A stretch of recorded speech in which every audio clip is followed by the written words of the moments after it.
An excerpt from the book Creating a Home for the Word, Beauty and the Renewal of Heart and Culture, written by Joshua Elsner and read by Catherine Gilbo. A vivid form of art. The gifts and responsibilities of technology. Being human totally sucks most of the time. Video games are the only thing that make my life bearable. Anorak's Almanac, Chapter 91, verses 1 through 2, from Ready Player One by Ernest Cline.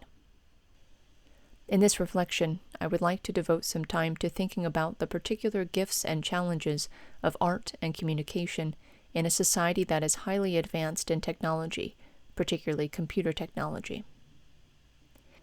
This implies all that is included in the communications age of vast access to information on the internet and immediate contact with other persons, even on the other side of the world, as well as the products of technology more specifically speaking: film, television, internet, video games, and all manner of interactive software. In particular, however, I will focus on the latter rather than the former, on art rather than communication.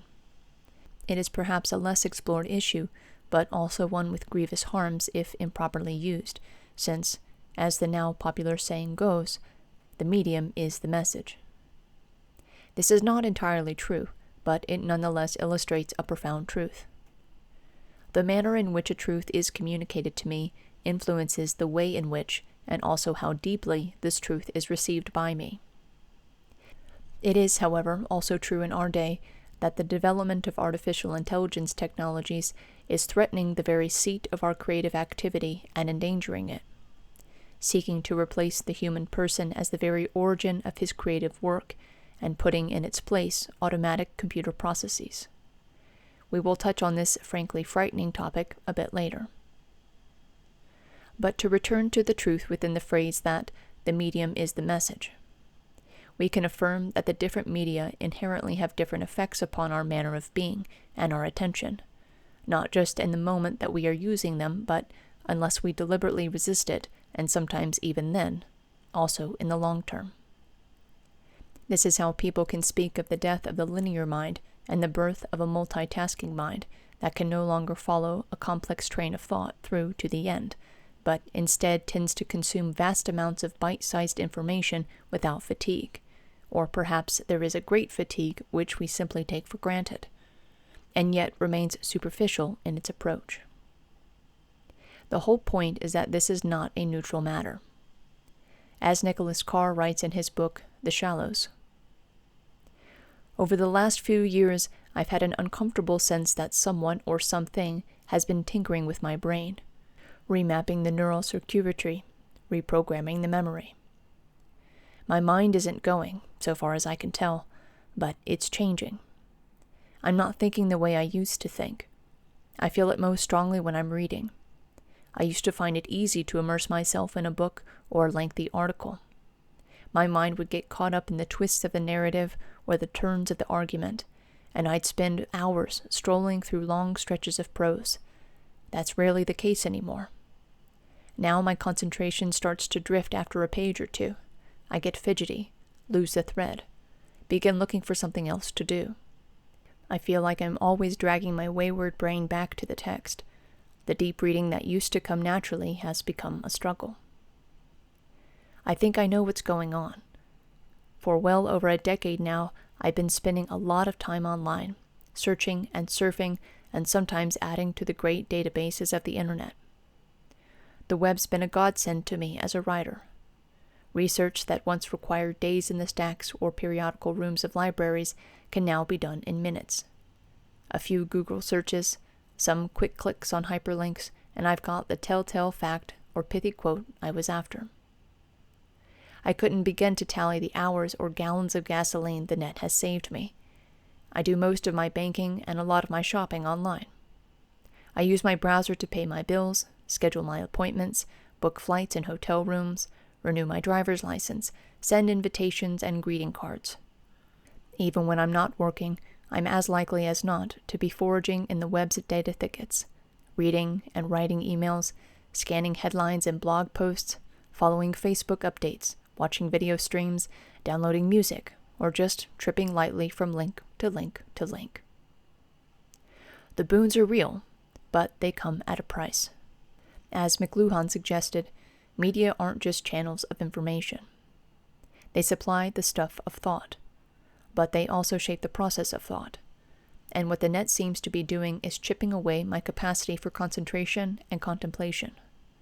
Whether I'm online or not, my mind now expects to take in information the way the net distributes it, in a swiftly moving stream of particles. I was once a scuba diver in the sea of words. Now, I zip along the surface like a guy on a jet ski. I would like to take note here at the outset that, though the media will unavoidably have some effect upon our habitual way of being, brain chemistry included, but remember, we are much more than mere material beings. It is within our freedom and power to limit and gauge this effect.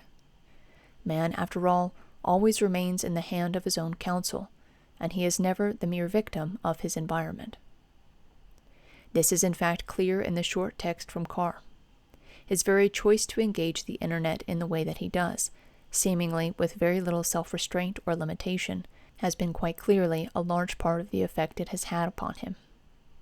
And though much of this we too must embrace, either in necessity or in prudence, we can also make a deliberate choice, born of the heart's contemplation and conviction, to retain or rediscover a depth of thought and presence more fitting of the rational mind as designed by God, who is eternal wisdom, knowledge, and love. Did God create us to be multitaskers in the way that the internet invites us to be? To have immediate access to vast stores of information without the laborious preparation of seeking it out and preparing our hearts to welcome it? Did God, to use another example, design us for the intense sights and sounds with which so many films, television shows, and video games present themselves to us, entertaining us and gripping us while at the same time threatening to dull our rational judgment of the content that we are beholding, and also to numb our freedom in standing over and against the art presenting itself to us? This is perhaps the crucial issue. We were meant to stand over and against all that we encounter in our lives, and not to be possessed or enslaved by it. But this latter is a perennial danger in us due to the effects of original sin and concupiscence, a tendency only intensified by the nature in which technology has developed and the addictive qualities that much of our modern media inherently bears within it due to this course of development. This standing face to face with reality is not a self-enclosure, an unwillingness to be moved by what is outside of us, but rather the primal solitude, the primal self-possession, what St. Benedict calls habitare secum, abiding within oneself, from which all healthy relationships spring and which they presuppose. But in our world, this solitude has often been all but snuffed out by the perpetual presence of sense input and impersonal information from technology. And this has led not to a growing communion with others and the surrounding world, but, more often than not, to loneliness and alienation, both from the depth of our own selves as well as from the depth dimension of reality, in other persons and in all non-personal things. The danger is that technology leads to a dwarfing both of my own subjective life as a person as well as to my diminishment into a narrow, mediated world of technological experience and information, far from the direct, incarnate, and sacramental communion with reality for which I was made, and in which alone I find fulfillment.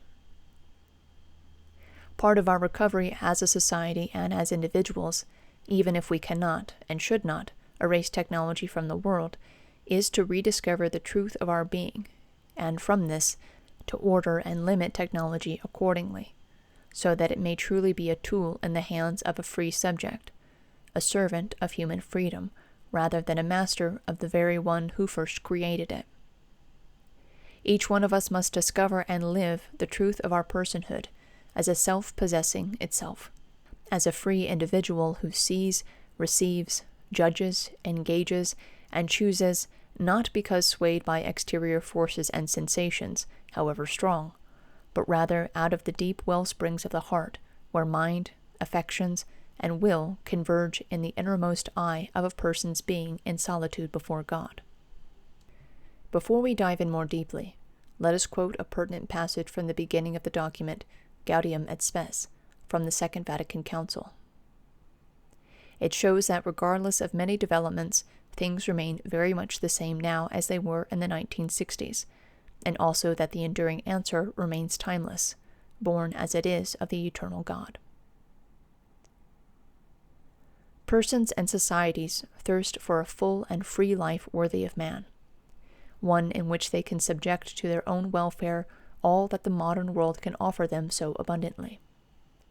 In addition, nations try harder every day to bring about a kind of universal community. Since all these things are so, the modern world shows itself at once powerful and weak, capable of the noblest deeds or the foulest. Before it lies the path to freedom or to slavery, to progress or retreat, to brotherhood or hatred. Moreover, man is becoming aware that it is his responsibility to guide aright the forces which he has unleashed and which can enslave him or minister to him. That is why he is putting questions to himself. The truth is that the imbalances under which the modern world labors are linked with that more basic imbalance which is rooted in the heart of man. For in man himself many elements wrestle with one another. Thus, on the one hand, as a creature he experiences his limitations in a multitude of ways. On the other, he feels himself to be boundless in his desires and summoned to a higher life. Pulled by manifold attractions, he is constantly forced to choose among them and renounce some. Indeed, as a weak and sinful being, he often does what he would not, and fails to do what he would. Hence he suffers from internal divisions, and from these flow so many and such great discords in society. No doubt many whose lives are infected with a practical materialism are blinded against any sharp insight into this kind of dramatic situation, or else, weighed down by unhappiness, they are prevented from giving the matter any thought.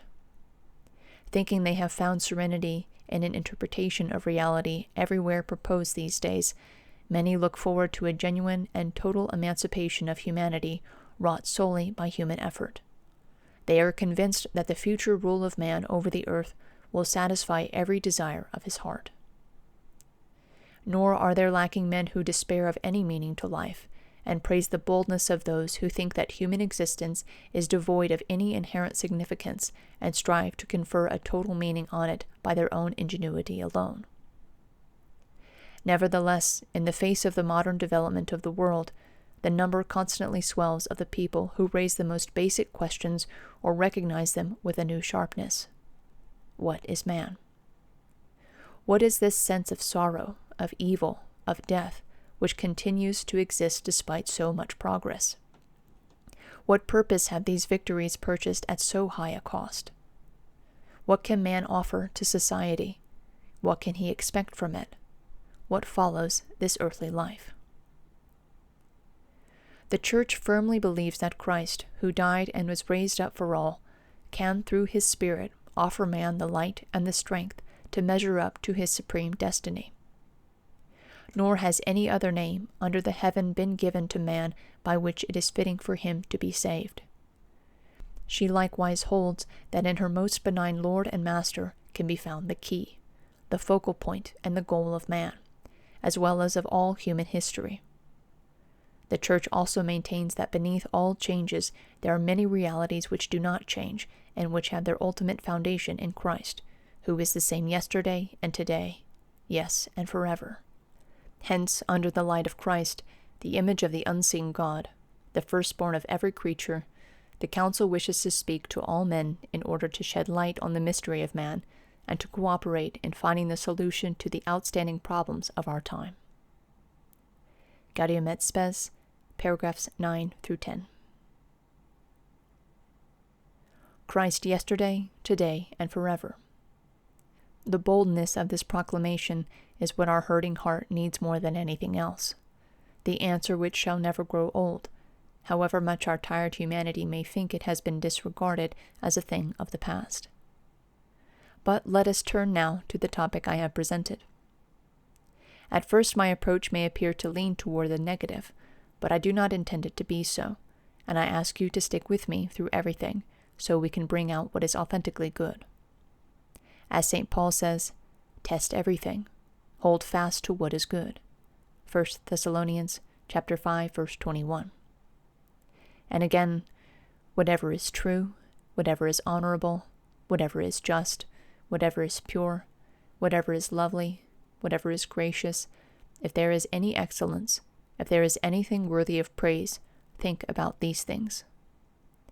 Philippians chapter 4, verse 8. First, then, a positive statement. It is quite amazing what human creativity has been able to discover and to fashion, not only in creating computers, but also in all that this has made possible. I think of the widespread communications media that have made a sense of a worldwide community tangible in a unique way, and have truly heightened something of a newfound sense of universal solidarity, even if we are yet to grow in a moral and spiritual sense worthy of such an awareness. I think also of computer technology progressing so quickly and deeply that we are now able to generate vivid, nearly real-to-life visuals, virtual worlds, and stories communicated through this medium. Indeed, when we think of art born in the technological medium, of the world of internet and technology, whether it be a film, a video game, a website, or a piece of interactive software, we recognize that this too, as in all human creativity throughout history, is nothing but, or meant to be nothing but, a fruit of our own creative intuition, desire, and imagination. As common sense recognizes, no computer can have a mind of its own, but can only generate forth what has first been put into it, appearances notwithstanding. Artificial intelligence is really just human intelligence programmed into the automatic processes of a computer, and thus, when it is kept in proper limits, a mere tool of our own creative work, even if it does seem, as it were, to take on a life of its own, simply by the fact that we have programmed it to function without continuous human input. It is really just scripted processes following the track that we have marked out for them, and never true intelligence, something which is proper to spiritual persons alone, which can only come from the creativity of God Himself at work in begetting and birth, in which He infuses a human soul into the body conceived of man and woman. The trend today to speak of AI technology becoming self-aware is patently absurd, and such a claim is only possible on the basis of an entirely materialistic, evolutionistic view of life. For it sees even the human mind as nothing but an organic computer, the brain as a highly developed process of synapses, responses, and whatnot. But this view is profoundly immature philosophically, ethically, and theologically, and it accounts neither for freedom and desire, for death and grieving, nor for the mystery of self-consciousness, that is, for the self-aware of the self. It fails to understand the difference between liberty and determinism, responsibility and causation, facts and truth, data and understanding. Self-consciousness, that is, inner solitude in the sanctuary of the self, is a property that is exclusive to the person, to the spiritual individual who has an I, who is an I, and relates to all else from this spiritual center. Neither animals nor computers have such an I. Animals because they are not spiritual persons, but only natural creatures of a lower order, and computers because they are merely an artificial product of human making, processing data that has been input into them by humans, and according to parameters given by humans, even if they someday generate new parameters based off of those already given. These are not empirical questions, but philosophical questions, indeed, theological questions.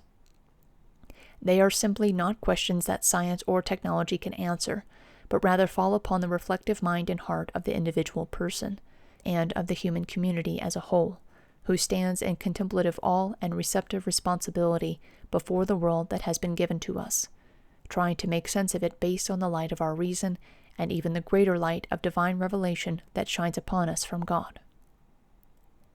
It is also grievously unfortunate that in our time, AI technology is being so enthusiastically embraced and used to create content that is the proper domain of human beings. This is sad not only because of the ways in which it shall rob creators and many others as well of their jobs, or force them to fight for recognition against computers, but also because it is a seductive temptation for many who would be glad to throw away their freedom if they think a computer can do it better, faster, and for less money. I think here of the undiscerning use of AI art generators, which, to be honest, cannot create art, but can only algorithmically copy other pieces of art and mash them into a new image. And for the discerning eye, it is not difficult to tell the difference between a true work of art and an AI-generated image. The latter images, even on the surface almost identical, are lifeless, whereas art from a human creator always breathes a particular life, whether good or bad, from the one who gave birth to it. Such AI generators, therefore, would better be called image generators rather than art generators. Art is the prerogative of the person alone. Nothing less can create it. As G.K. Chesterton said, "It must surely strike the one who studies ancient cave paintings as strange that men so remote from him should be so near, and that beasts so near to him should be so remote." To his simplicity, it must seem at least odd that he could not find any trace of the beginning of any arts among any animals.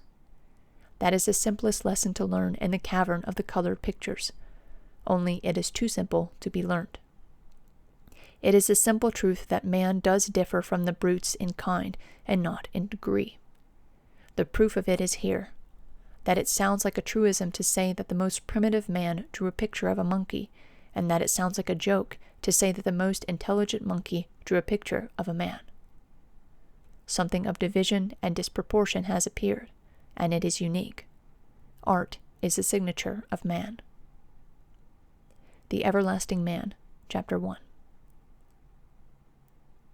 I also think here of the trend which should concern us all, and which legislation should be passed to restrict, of faceless AI YouTube channels.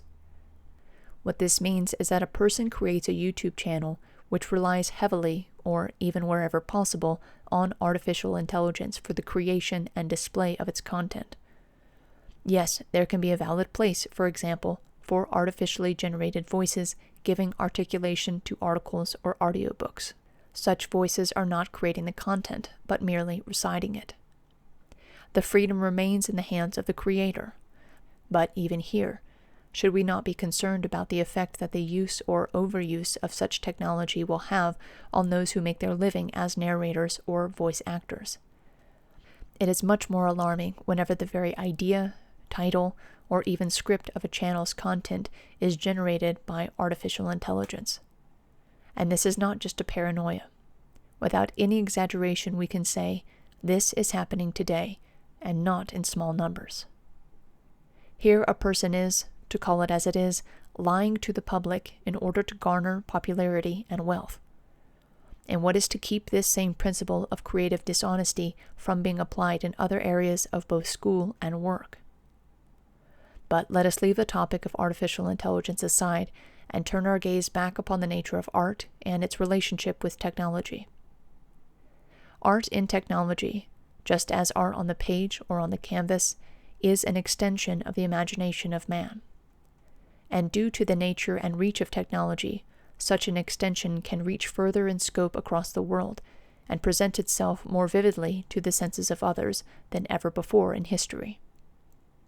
Think only of the immediate reach of communications and news media, or of how many persons understand immediately the question, do you prefer Windows or Mac?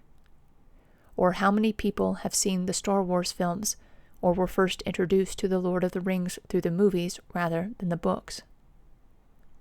We in the affluent Western world, and increasingly elsewhere as well, live in a media culture. This is a culture in which so much of our contact with art and the works of human creation, and at times with other persons even in the sphere of ordinary communication, occurs through the medium of computer technology. The medium is not inherently a bad thing, even though we all know that it carries dangers within it. Dangers of a loss of deep communion, where an abundance of communication, and often superficial communication, takes over. Dangers of an addiction to the immediate answers, or immediate input, or dopamine-inducing software and games, and even instant messaging that have been born in this surge of new technology. The danger is of superficiality preferred to depth, of loneliness in a world of connectivity, of surface experience rather than deep logos, deep intelligibility and meaning. Yes, for all the extent of newness, there is a danger of a loss of depth, not only in what is communicated, but also in our response, in the heartfelt presence with which we receive the works of culture presented to us through technology. The danger is that we become mindless consumers rather than contemplative receivers, that we allow the technology and media to determine us, to hijack our freedom and sway our minds, rather than acting as free persons who hold our mind and freedom in the hand of our own counsel. Sirach, chapter 15, verse 14. And from this place intelligently relate to all works of culture from the deep and alive place of the heart. One vivid sign of this is evident to those who receive side-by-side works of classical culture, such as the epic poems of Homer or Virgil, or the writings of the Fathers of the Church, or the fiction of Victor Hugo, Dostoevsky, or Chesterton, on the one hand, and the technologically mediated stories of today, on the other. Though there are some truly great works of art also in technological media, particularly film, it is also true that much of what is being created today reveals a great numbness and decay of the wondering and thinking mind, and a very low standard of reflection, of morality, and of beauty. For anyone who has extensively watched television or played video games, either in the present or the past, this difference is glaringly obvious. The worlds created by people like Dostoevsky, Tolkien, or Hugo are so much richer in all respects, with the exception of the visible and audible portrayal exclusive to technology, than most or all of the art being created today in technological media. Now, there is something that holds a unique position here, midway between the abasement of technology and the richness of traditional storytelling, namely the development of Dungeons & Dragons as a tabletop RPG, role-playing game. In itself, the concept of a role-playing game, particularly tabletop, unfolding in the living space of persons who gather together and talk through the story together, rather than a person alone before a television or computer screen, is brilliant and beautiful. And when it is truly sober, the medium can convey the message, can unfold and educate in moral discernment, in storytelling, in imaginative world-building, in a way that wonderfully complements the traditional practice of reading and writing novels. As Jacqueline S. Parrish writes, through tabletop RPGs, we enter into that creative process with particular visceral force. Because the player is, in the same moment, both writer and reader, and because the moment of writing and reading are one and the same, we experience the entire sub-creative process at full power, all at once. And because tabletop RPGs are so inescapably cooperative, we shape the minds of our fellow sub-creators even as we are shaped by them, caught up in the echoing strains of reciprocal and responsive creativity, which characterizes the Trinity itself. However, in our technologically advanced Western culture, we now have the capacity to co-create incredibly realistic graphics, audio, and indeed virtual worlds, which would have been inconceivable in the past. We are able to simulate the real in the non-real, in the artistic, technological, and virtual, and thus to make pieces of art which are more engrossing than ever before, at least in their engagement of the senses and the repercussions in the consciousness through this. To listen to a symphony of the past required great effort, not only in purchasing tickets and traveling to the symphony hall, but also in the deep investment of the person in listening attentively to the richly layered fabric of beauty that the symphony presented. And think how much effort and love is put into a single symphony by those performing it. The same is true of theater. This is also true of the visual arts of painting and sculpture, which are clearly the products of a laborious work of the hands and heart of the artist, symbolizing and unveiling reality through the work of the Creator. Finally, it is true of ordinary storytelling, in written or spoken words. in that stories call for a deep imaginative effort on the part of the reader or listener, an imaginative effort which itself makes the receiver grow, expand, and mature as a person. In some, traditional art, which obviously continues unchanged to this day even in a technological society, offers a word of maturing contemplation to those who were on the path to maturity. If one does not have the capacity to be moved by a piece of art, whatever the medium, this often reflects on the lack of sensitivity in one's own heart. But so too, a sensitive heart is able to find in a single painting, in a single movement of a symphony, years' worth of contemplation and reflection, touching as they do, in and through the art, the very wellspring of beauty. Now, while there is still true art being created, and still many hearts receptive to its truth and beauty, it is still necessary to point out that in a vast majority of the so-called popular culture, our world has fallen into a technocratic rather than an artistic mindset. In other words, by relying on the unique capacities of technology, one is able to create a piece of art, or whatever it may be called, which is engrossing in a way deeper and more difficult to resist than has ever been imagined. One is able, therefore, to emotionally, sensitively move the receiver in a way far different than in the past. No longer need beauty be the goal of co-creation. Now it can be sensitive titillation, fast-paced action, amazing computer-generated graphics, and a virtual world which is so apparently rich and alive that it is in danger of being preferred to the real world. Again, I am not saying that such technology, or even the vivid sensitive presence it allows, is intrinsically wrong or illicit, as long as it is exercised rightly and within the proper limits. In fact, in the best cases we can discover the same depth of sobriety, the same contemplative presence, face to face with technological art, as we can with traditional art. This is very important to emphasize. Technological art, particularly certain kinds, just have a certain tendency to take more than it is proper to take, if we allow it, and thus calls for a free choice and disposition on our part to embrace technological art in the manner of a true and full human presence, in an ordered, healthy, and beautiful way. Nonetheless, there are also certain forms of art that have developed.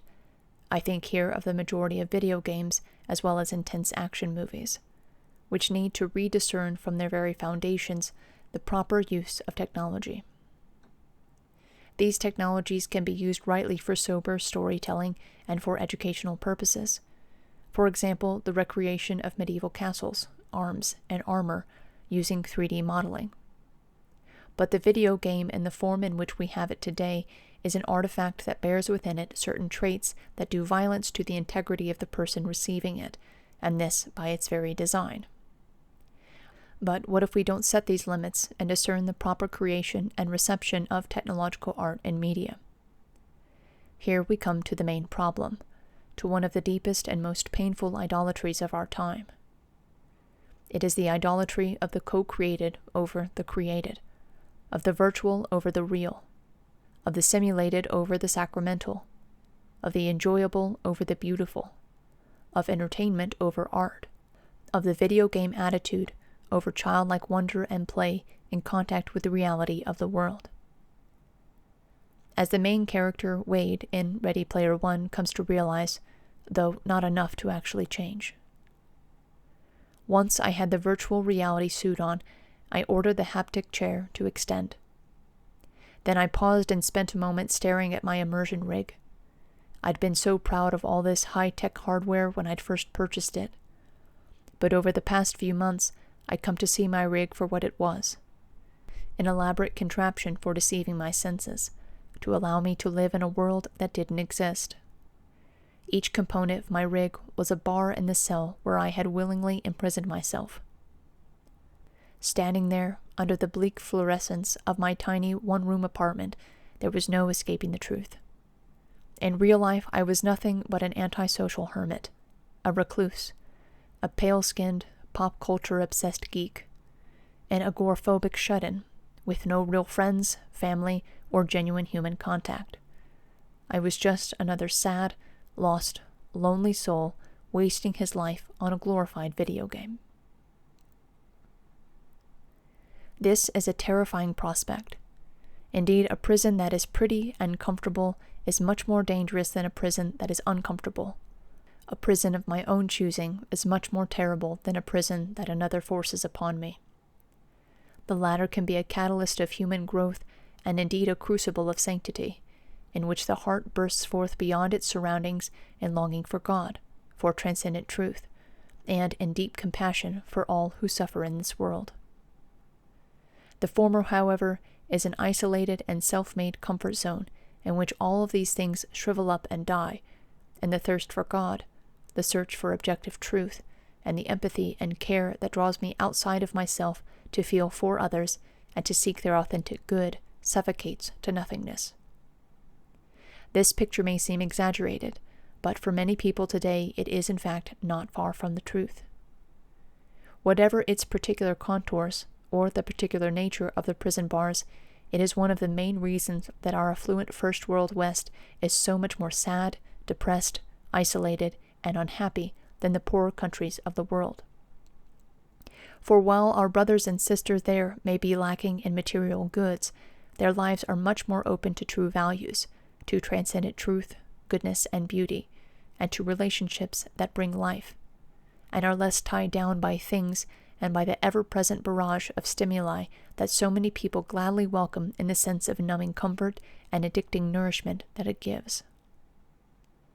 People today speak of interactivity and how it can be therapeutic for a human person, how entering into a virtual environment and receiving sense impressions, sight and hearing, and maybe someday the other senses as well, can bypass our wounded rationality and allow us to receive therapeutic input in a way that our conscious mind resists.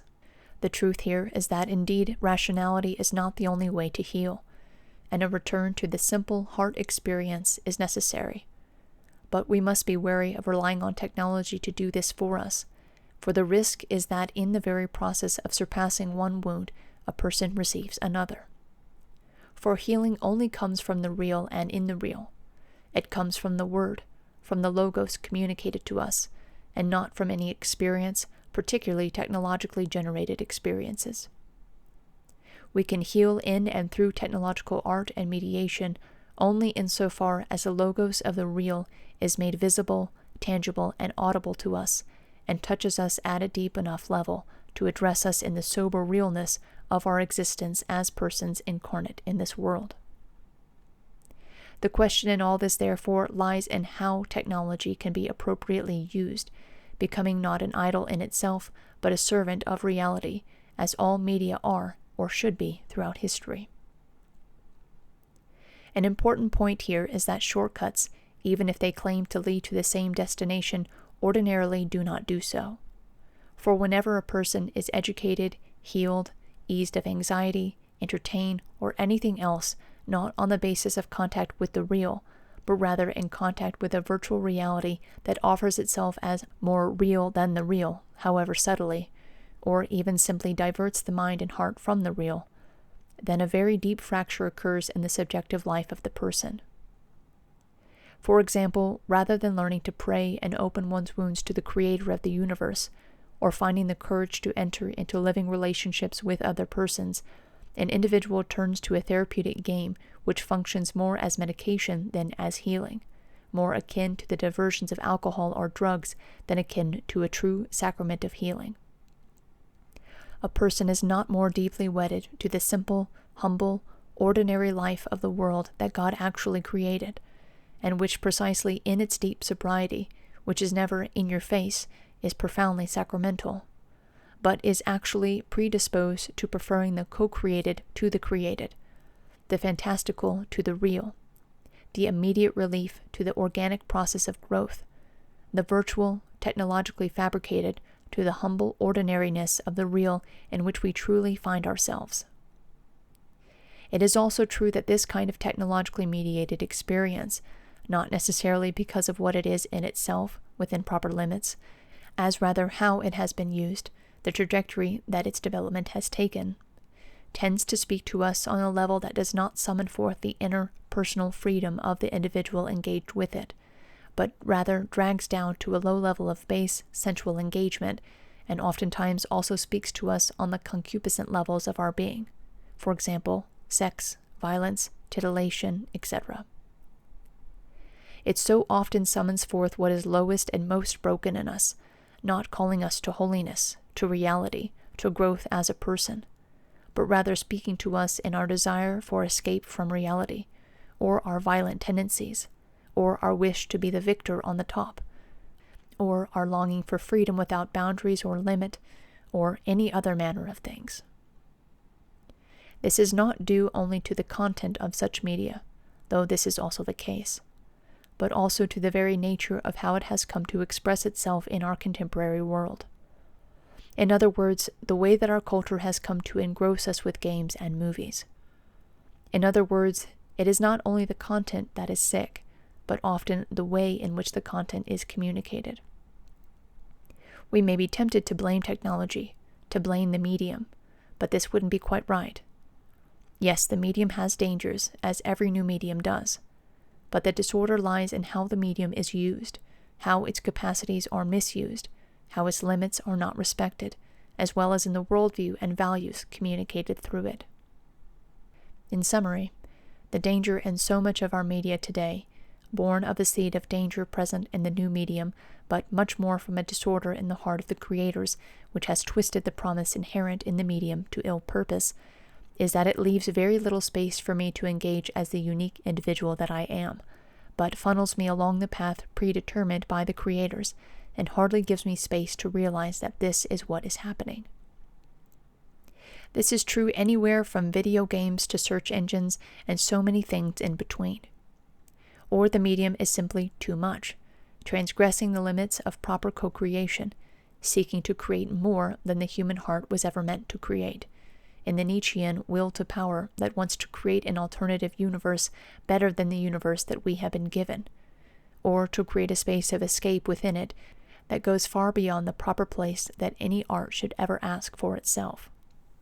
And so much of such art gives very little space for a word about reality, objective, universal reality, to echo in my heart and to summon me to personal, ethical, spiritual growth. In contrast to this, think of the sobriety, the effort, the time and energy that a musician puts into learning how to create beautiful music with their chosen instrument, how they are wed to the reality and so harmoniously united with it that they can objectively create something beautiful in the real world. The former is ultimately the self enclosed in upon the self, me trying to beat a challenge or enjoy an experience that I desire for myself that does nothing for anyone else. This self-enclosure, this enclosed circle of striving, is a part of the very essence of sin. The other, when healthily embraced, is the exodus outside of myself in response to the beauty of an objective reality, which also in this way becomes a gift to and for others. Only if a form of creativity points to the real, directs us to objective truth, and summons forth our own contemplative, reflective, free, and intelligent response, can it be a positive force in society. Yes, even if they claim otherwise, unless such things are born from the real and directed to the real, they are not playful gratuity, but pleasant emptiness. For playful gratuity can also be said to be a waste of time, but not in the sense of being meaningless, being mere entertainment, but in being a vigorous, gratuitous contact with the deepest meaning that is beyond all secondary, pragmatic, utilitarian goals, and which precisely in being beyond also illumines all of these goals and gives them ultimate meaning. We all have a deep, powerful need for gratuity, for playful wonder, for heartfelt responsiveness to what is amazing, what is true, what is beautiful, simply because it deserves such a response. This is what we have been created for, and this shall be the very stuff of heaven, the very fabric of which our eternal life in God and with God, permeating the whole new creation, is woven. It is not playful wonder that is the problem. Rather, the problem is of instacy versus ecstasy. Instacy is the closure upon self in a closed loop of unreal imagination, escape from reality, self-indulgence or enjoyment, all leading to loss of freedom, because I surrender myself to something lower than I am, even if it uses higher things to attract me. Ecstasy, on the other hand, is the fruit of faith, the trustful response to the word of reality spoken to me, and drawing me out beyond my narrow confines so that I may breathe a deeper and more expansive air of a deeper and more expansive life. It is a taste of eternity, and it occurs through surrendering myself not to what is lower than I am, but to what is higher, what speaks of God, in other words, to His beautiful, good truth. The insights gleaned from our reflections can, by grace, bear beautiful fruit in the sphere of many forms of technology today. But in order for this to occur, a deep fidelity to reality, a sober sense of responsibility for the artistic vocation, needs to be born within our hearts. The entertainment industry needs to give way to a culture of the arts. The two are, in fact, radically opposed, so much so that mere entertainment is one of the only things in this world that is truly a waste of time, whereas artistic beauty, gratuitous beauty, beauty even and especially in play, is the high point of human existence and the fullest expression of our being. As G.K. Chesterton said, "The true object of human life is play." Absolutely. But this play is not entertainment, not fleeing from real life, from responsibility, from solidarity, into a sphere of mere and isolated enjoyment. It is rather the dilation of my heart, through wonder, trust, longing, and surrender, to be in touch with that deep wellspring of divine beauty that flows at the heart of all things and of every moment. Yes, thus the true object of human life, play come to full flower, is prayer. After all, the very law of all art, its very raison d'être, without which it becomes not iconography but idolatry, is that it remains wholly transparent to reality as given by God.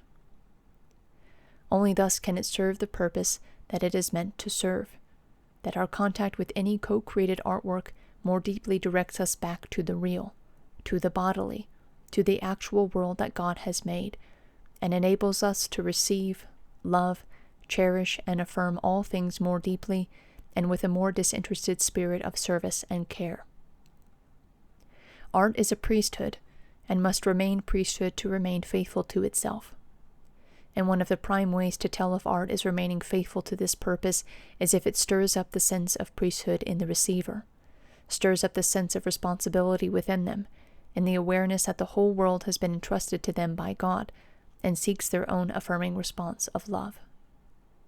This is a response that is sober, humble, and real in each moment of time, and which sees every departure from the real as a betrayal, whether in flights of fantasy that are separate from the objective truth of the cosmos, or in forms of media, entertainment, or technology, which create an alter world that wastes time, resources, and energy, which divides persons from their incarnate existence in the body, from their true milieu, and from their relations with the living persons among whom God has placed them.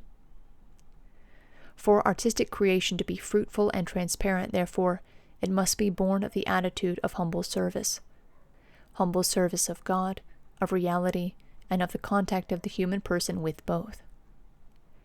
It must also be born of the true spirit of gratuity, which seeks not success, not fame or wealth, but beauty for its own sake, which plays and wonders in artistic creation and reception simply because it is a worthwhile activity, indeed the most worthwhile of all. True art, therefore, is a service of the truth, even as it is a gratuitous form of play, finding meaning only in itself. These two are not opposed. Rather, when play is true, it is transparent to truth, and when the heart loves and seeks truth, indeed reposes within it, play is begotten and brought forth. All works of technology, of human creation, call therefore to be part of the deep and intelligent dialogue of human hearts, of human cultures, about the universal truth that unites us all, and which we together seek. This has been the heart of all culture, thought, writing, and art since the beginning of history, and unless it becomes so again now, our capacity to create, though highly advanced technologically, will dwindle to absurdity in terms of depth and significance. Our acts of creation also, therefore, must be born from a sense of the deep solidarity of all humanity, that we are brothers and sisters to one another, and that everything I do or don't do resounds in the lives of others, and vice versa. There is therefore no merely private act, no merely harmless entertainment, no moment that is rightly wasted on something that is not truly good, truly a gratuitous manifestation of the beauty of reality. All must be from the real and for the real, and remain always within the real. Only then can art remain what it is meant to be, here as everywhere else, a priesthood for the glorification of God, the salvation of man, and the fulfillment of the entire cosmos in the embrace of the Trinity, who is everlasting beauty, goodness, truth, and love.